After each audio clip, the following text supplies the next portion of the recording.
The stabbing of Salman Rushdie has focused nervous minds on Islamist censorship. I mean, for a few days anyway, before everyone goes back to ignoring the erosion of free speech because they're worried about being called a far-right extremist on Twitter.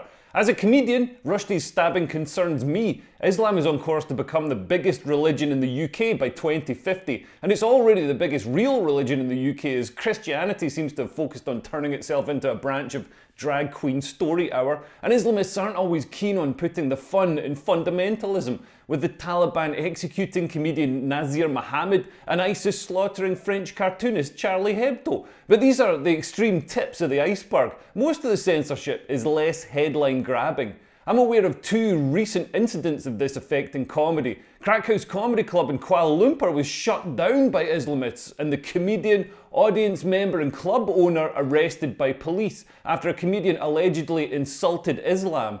Crackhouse is a fantastic club. I've gigged there a few times. It was set up in 2014 by this amazing guy called Rizal, and it provides a place for Southeast Asian comics such as Kavin J and Mad Saba to grow their audience, and a place for road comics like me to earn a crust as we tour through Southeast Asia. And it also fosters local talent through its open mic nights. Unfortunately, at one of these open mic nights in July, a girl got up and performed a rather bizarre routine which offended thousands, so I'm going to show it to you. If you are in the Taliban, you may wish to look away now in case you get hearty feelings. Dalam menghafal 15 juzuk Al-Quran. Baik, 1 second.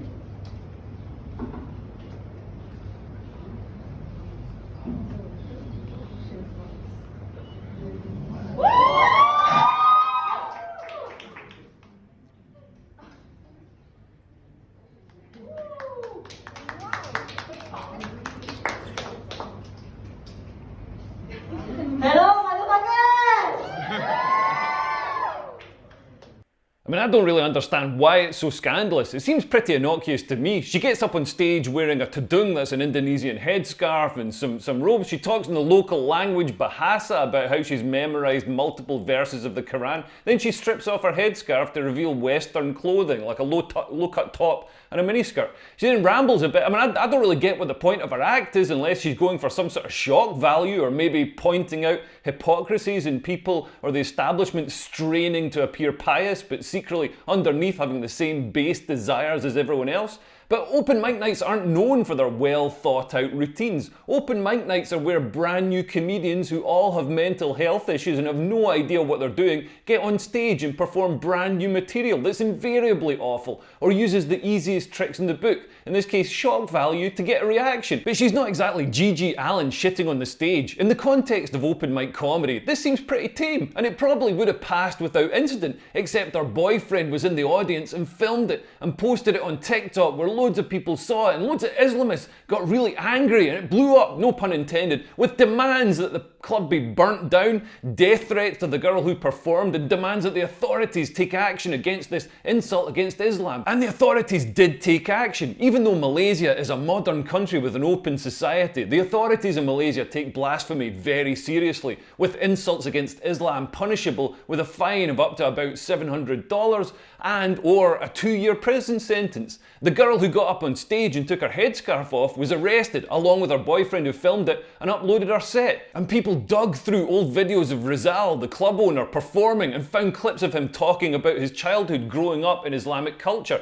It's all warm-hearted, non-inflammatory stuff, just like a comedian in the UK might talk about growing up and going to Sunday school. But in the context of the furore around this, it was seen as blasphemous too. So he was arrested too and received hundreds of death threats, which are now also being investigated by police. Maybe this whole thing is just a job creation scheme for the police? The club's entertainment license was revoked, which meant it can't open. Not that they'd want to, with hundreds of angry extremists threatening to burn it down. It was also splashed with red paint and vandalised. Promoters across Southeast Asia have privately said they're having to carefully vet acts and police what's said on stage, which is never a good omen for comedy and free speech. You might be thinking, why should we care about this? We're not in Malaysia. But this kind of censorious Islamism is on the rise, and this kind of thing is starting to happen here in Britain too. Recently, a comedian from Manchester spoke about his sexual preferences on a podcast.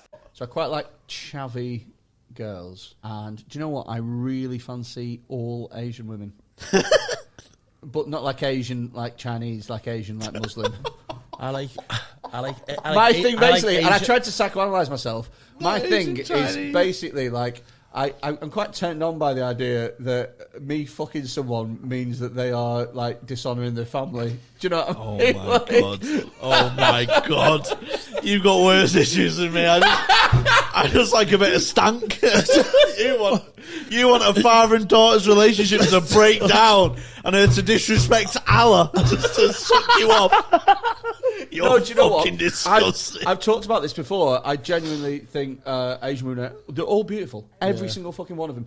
Beautiful skin, beautiful hair, beautiful eyes, gorgeous. I haven't blurred their faces to protect their identities, by the way. I've blurred their faces because they're all ugly as fuck. But that's objectively funny. It's not even offensive. He's saying Asian girls are beautiful and he likes them. When I recorded this video yesterday, I forgot to say what the repercussions were for the comedians in this clip. So I'm going to just seamlessly add it in now. Like when they added in Oliver Reed to Gladiator after he died. The comedian got hundreds of death threats, a lot more than you'd think from the religion of peace. Things like, "We're going to kill you," and "death sentence for disrespecting Muslim women and no apology accepted."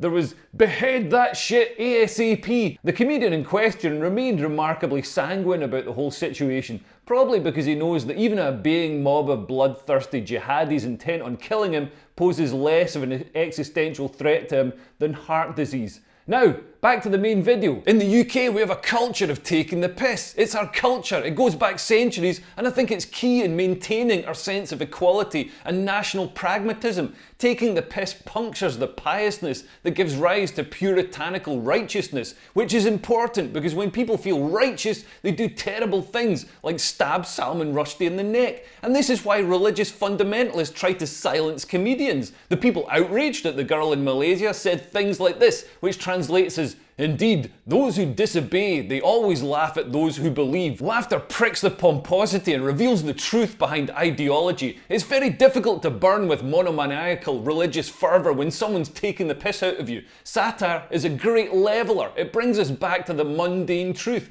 If we can't do it anymore, I shudder to think what's going to happen to this tiny corner of the world where everyone's equal. I think we've lulled ourselves into a false sense of security, thinking that British values such as tolerance and equality are the norm, when in fact they're very rare and quite fragile. Maybe we should think about what we should do to preserve them." Alright, that was a bit depressing. The next video is going to be fun, unless someone else gets stabbed in the neck. If you've enjoyed this video, please share it with your favourite Ayatollah. And if you'd like to support me making these videos, you can become a Patreon. From as little as £3 a month, you can help me buy stab vests for disadvantaged comedians and get early access to these videos and a Patreon-only podcast with a criminal barrister. Anyway, thanks for listening. I'll be Leo Cares. Goodbye. Bye-bye.